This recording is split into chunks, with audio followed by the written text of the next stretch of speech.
Modern culture agrees that humanity is broken. It simply disagrees about why. Some say it's education, others say economics, politics, psychology, environment. Scripture says something far deeper. Humanity is broken because humanity has fallen. Humpty Dumpty is more than a nursery rhyme.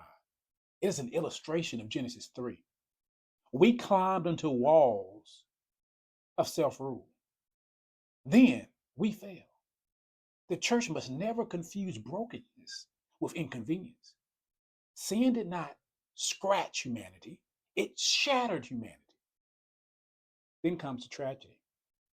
All the king's horses and all the king's men, every generation produces new horses, technology, medicine, government, artificial intelligence, self help, therapy.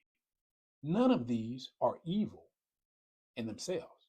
Many are gifts of God's common grace, but none can reconcile sinners to a holy God. The modern church is often tempted to offer therapeutic improvement, where scripture demands supernatural regeneration.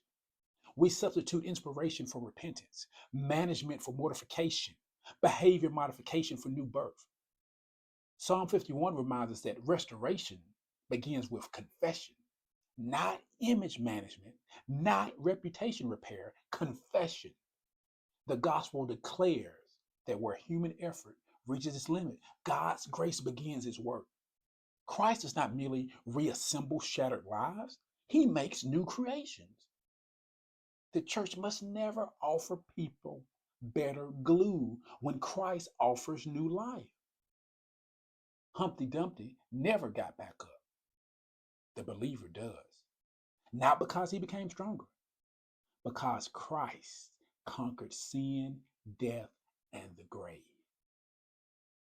For doctrinal clarity on humanity's fall and God's redeeming work, watch this week's Truth Teller TV. For practical encouragement, if you're walking through brokenness, watch 5 Minutes with Mike.